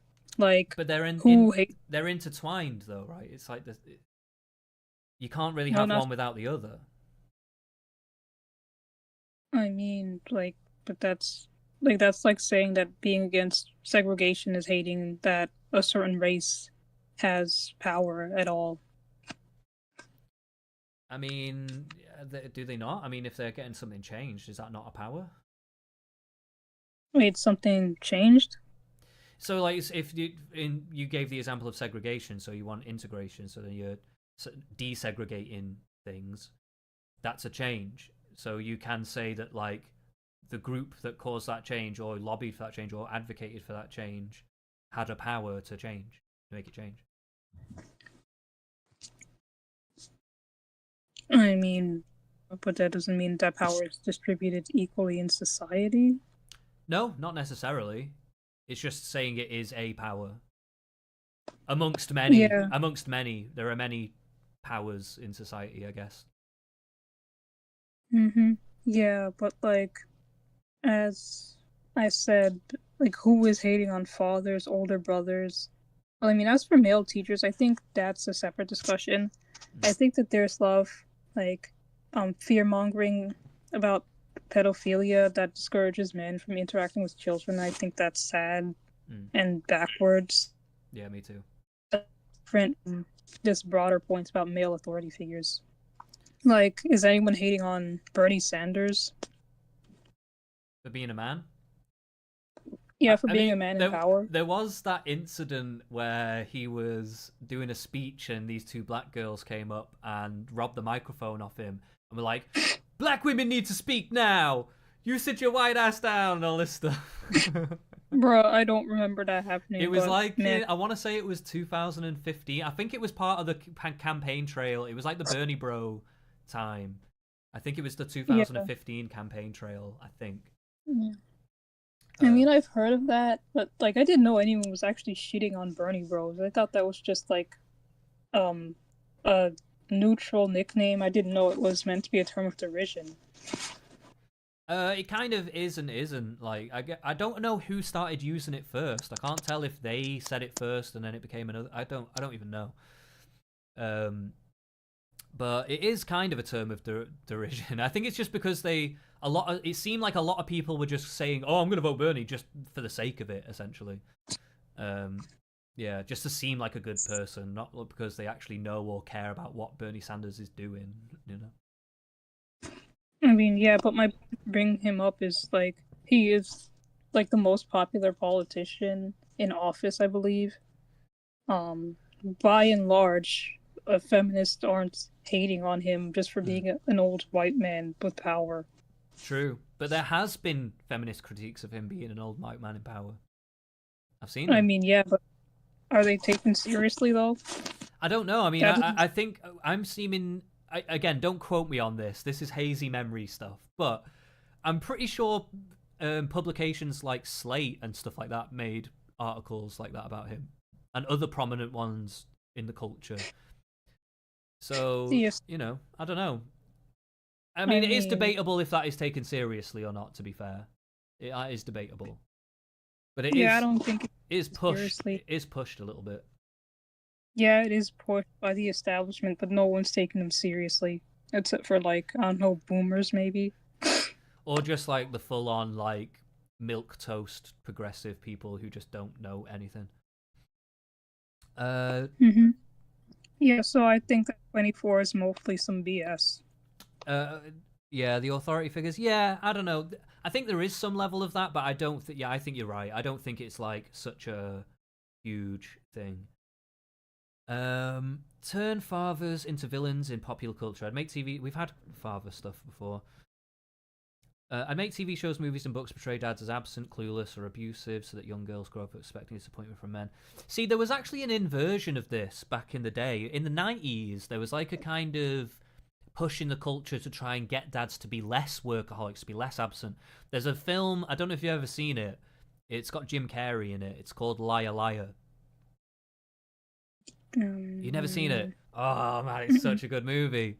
But basically he's a lawyer. He's like a high-powered lawyer. He's always working. He never sees his kid, and his kid's birthday's coming up, and he misses his kid's birthday and all this stuff, and it disappoints his kid. The whole message from about the movie is spend time with your fucking kids. Don't be working. Work is bullshit. Your kids are important, way more important than the job. You know what I mean? Like, of course, careers are important to a degree. I'm not saying don't care about it. I'm just saying like care about your kids more, right? So that's like the message of the movie.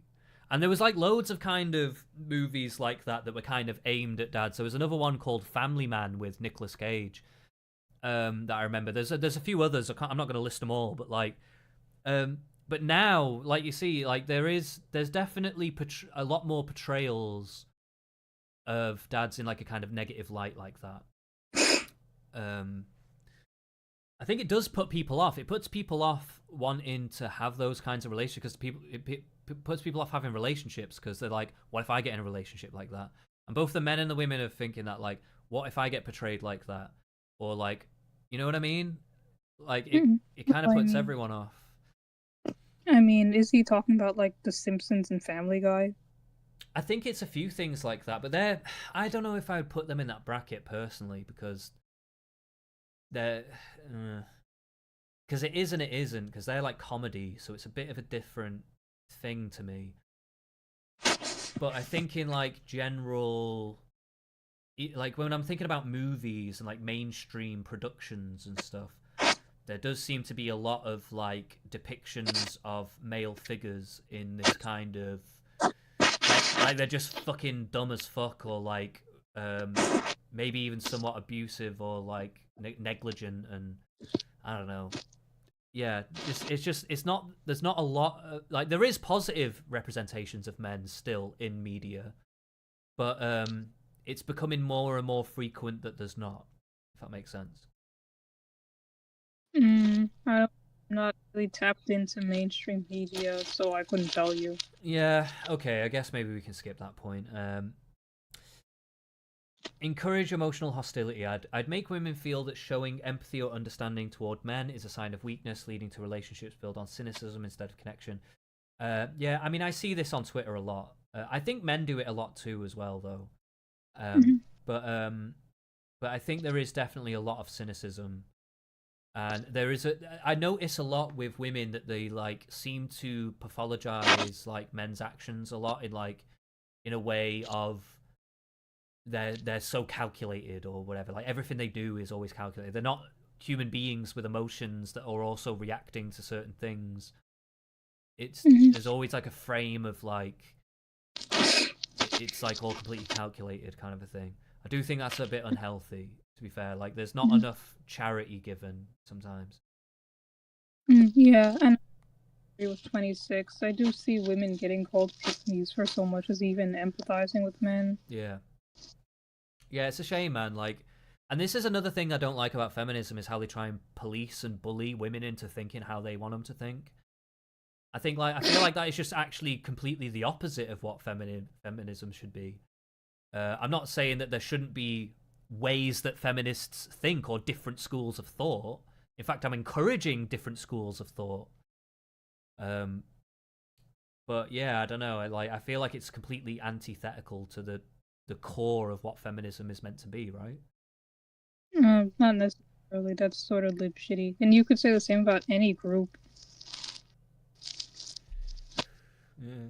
like any sort of activism and stuff. Like, there should be boundaries. It's just that the boundaries nowadays are pretty ridiculous. Mm. Yeah. Yeah. Distort history to remove male sacrifice. At arrays ways men have suffered, fought, and died. We've kind of had this before, right? Yeah, this is literally point 4. Yeah. Promote revenge over reconciliation. Instead of encouraging healing from past wrongs, I'd push the idea that But men today must pay for historical injustices, isn't ensuring. that the weaponized trauma one? Yeah, to an extent. This is a bit more, again, I guess this was a bit more broad. But this is kind of like using, instead of like using your personal grievances, this is like using societal or like historical grievances against men or something. Mhm. Weaponized trauma point does say, I'd encourage that past hurts, whether personal or societal. So, Convince women that men are emotionally stunted. and oh wait, we could still talk 28 though. I think Oh, it okay. does have. Mhm.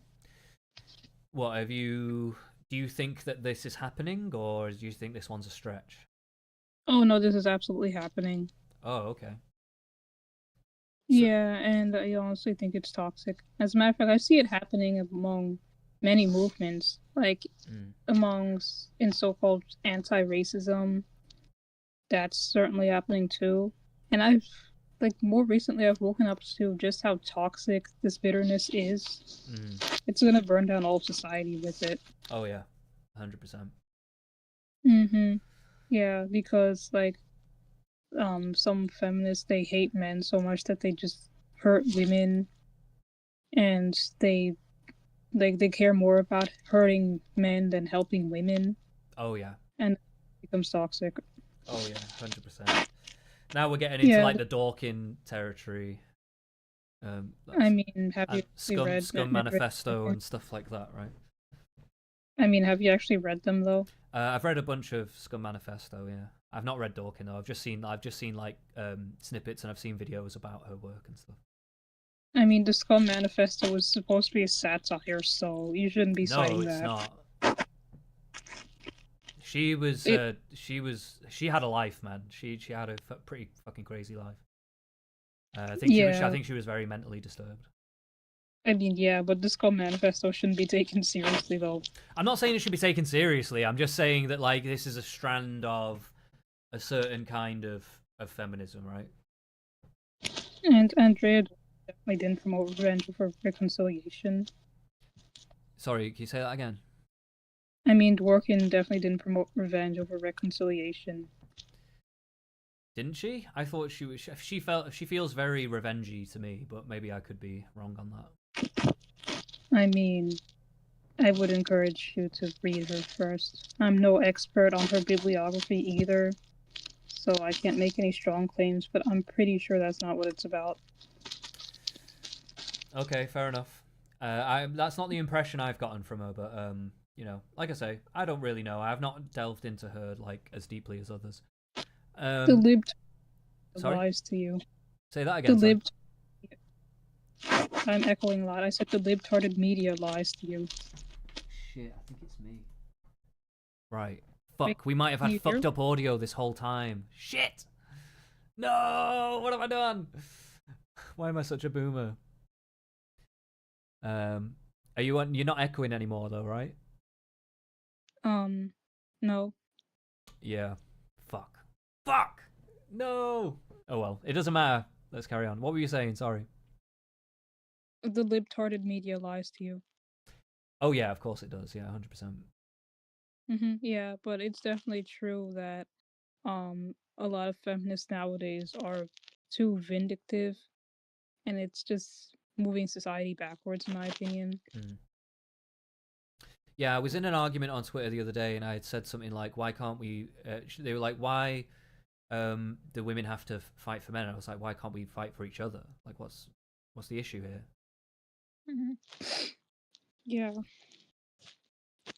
Um, yeah, the emotionally stunted one, I do struggle with that a lot because I do see that. This is one where I would bring up the idea that women's, you know, like the male gaze thing I brought up earlier. There is like a hmm thing with women that like they can sometimes not understand how to give emotional room to men because hmm they're not used to seeing men do it, and also women get their emotions validated a lot more than men do, so they're like more used to it.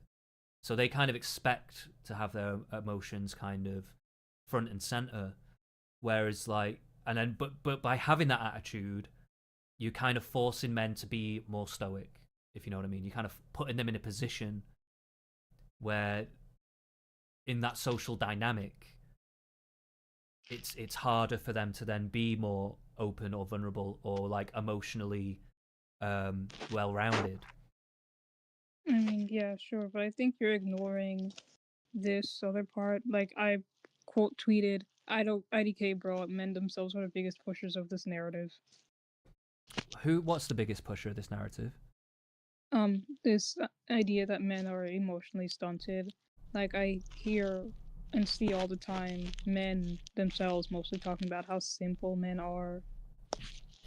I think there's okay. I do see certain men echoing this kind of thing, but I think also it can be a little bit misunderstood in that like when they say that men are simple, it's not that we're not having emotions. It's more that like the ways in which to please us or to make us feel loved are not always necessarily as complex.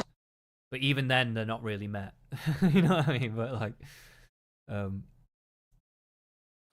but just Yeah, I and guess then more straightforward, I suppose, is probably a better way to put it than simple. and then and then there's also the pervasive narrative that women are more emotional and men like to depict themselves as rational and logical by Mm. contrast.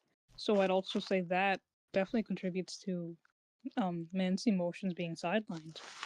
To a degree, yeah, and I do think that is wrong. I think both men and women have obviously the full emotional spectrum. I think it's more like the kind of constraints that we feel in our interpersonal relationships, right? And they kind of, and again, it kind of comes back to like what is rewarded. Like, all the times that I was neurotic and like kind of spilling my guts to a girl, that was probably just turning her off, and then we're not going to have a committed relationship, and I'm not going to find love like that. You know what I mean? So it kind of puts you in these positions where you're not allowed to have that bad day where you do spill your guts and maybe you do look a bit unhinged because you're just talking about your shit one day. You know? It, Yeah, sure. it But do- I mean, I would also say that again, men themselves kind of contribute to this because you can get bros. So wait, say that again. You can get bros. Yeah, yeah. I mean, I encourage that 100%. Like, I think you should. I think men should be way more open with each other. I think a lot of times they are. I mean, I don't know about the US. Maybe there is a different culture there. But in the UK, there is definitely a bit of a culture of like the closed off kind of masculine thing. But I think a lot more men are way more open with each other in this country. Um, just personally, like I notice a lot of times, like men are pretty willing to be fairly open about shit in their lives and stuff like that, but not necessarily in a overly emphasized way. It's not like we're gonna talk about it for hours on end and all the traumas that we've been through. It's more like this thing happened to me once and it really fucked me up and blah blah blah. And we maybe we'll talk about it for a bit, um, but then we kind of move on to other stuff. We don't like try and dwell on it and make it like the centerpiece of the conversation, if that makes sense.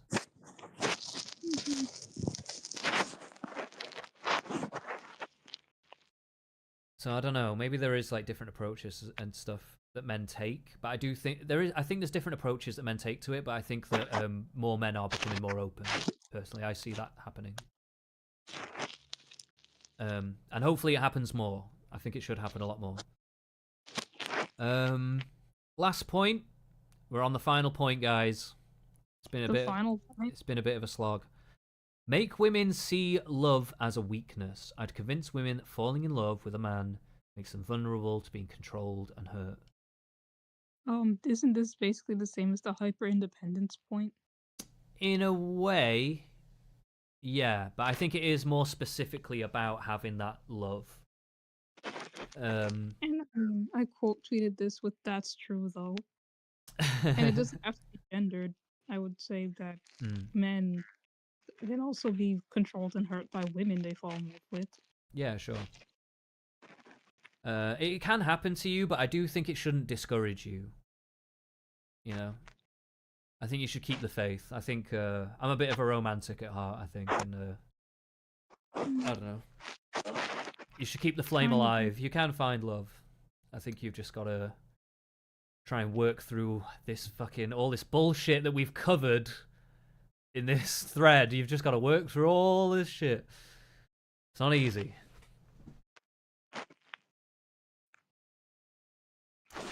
Okay, so what's the conclusion then? What have we gathered from this thread? Damn, really? There's 58. We're ending it here. There's 58. Do you really want to go the whole way?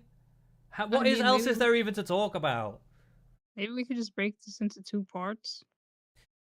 If you really want to come back and revisit it, I mean, I'm not gonna lie. I kind of feel like we're gonna rehash a lot of the same points over and over again. Well, then you know what? Okay, then let's end it here. Yeah, all right, let's end it here. Well, what is the final conclusion? What do you think we've gleaned from this? Is there like a conspiracy in culture? Well, maybe not a conspiracy, but is there a culture in society that is heavily biased and prejudiced against men? Oh, wait, let me just read out the other points. Let me see. 31, encourage permanent suspicion. 32, turn women into mind readers. 33, push the idea that men are only motivated by lust. I'd argue that men themselves push that though. 34, True. frame male kindness manipulation. 35, normalize the idea that all men cheat. But the red pill says that. Anyway, 36, True. promote the idea that women can change men. 37, destroy the concept of forgiveness. 38, make women feel like they're always settling. 39, encourage women to laugh at male pain. 40, redefine fatherhood as unnecessary. Wasn't that already Yeah, said? we've literally had it. Yeah, 41, encourage the demonization of male sexuality. Like that was already said.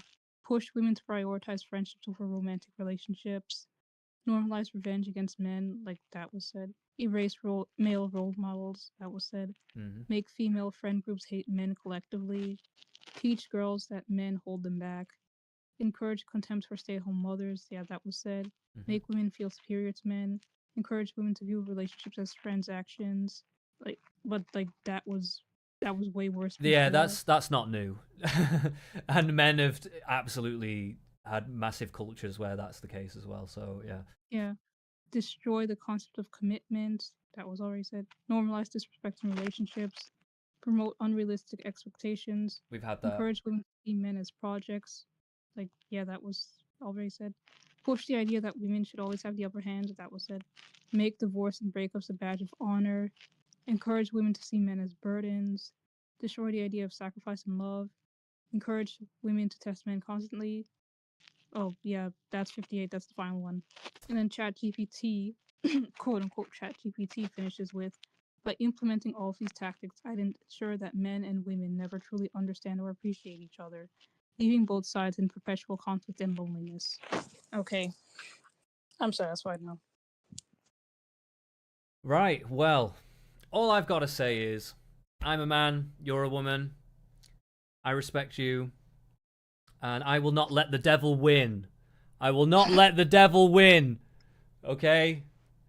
So yeah, that's my message, and we've all got to try and fight against this devil in society. Have you got any final thoughts? I would say that this whole thread is kind of cope. It's more complex than Chat GPT, quote unquote, or Brian from whatever is making it out to be. I mean, I don't know if it's cope. I think there is a lot of truths in there, and you have actually agreed with a lot of points. But I do think, in a way, this does reflect where Brian is at psychologically. Like he just thinks like the whole society is against him, or men. I think men by extension of him. I think this is a bit more about him, isn't it? Really, but Mm. but he's It's not sort of necessarily completely wrong. But I think it yeah, is having a negative impact on his mentality. 100%. yeah. I mean, I said it's cope because it is cope to portray this as some sort of conspiracy when it's a lot of factors coming together. Yeah, I don't know if it's like a cultivated conspiracy. I do think it is in some cases because obviously people are getting together to push things. People are doing things, so it's not like it's not. It's not completely untrue to say that there's like a purposefulness to some of this stuff. But I wouldn't say that it's. I would also say there is an organicness to it as well. It's like organically happening, and then people. There's other bad actors that capitalize on top of that, right? But anyway, you've been hearing me yapping for way too long. I think we're going to cut it off here. But thank you to everyone that tuned in, all 2 of you. It was wonderful to have you here. Did anyone even get in the chat? I don't know if we got any chatters. No, we did not. But thank you to everyone who watches the stream. I'll be coming back on Sunday for the This Week in Twitter. I'll have another guest, actually, as well. Mary Chew's coming on the stream. Love Mary Chew. I'm looking forward to that. So, yeah. Goodbye. Salutations. Wait, that's wrong, isn't it? Salutations is a greeting, not a goodbye. Oh well.